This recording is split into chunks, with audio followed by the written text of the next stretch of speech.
dance.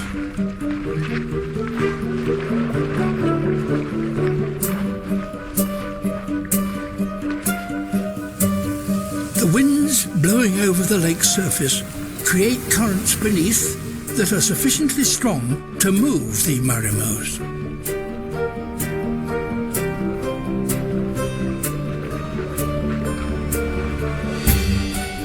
They rub against each other, and in just a couple of hours of gentle movement, they're all clean once more.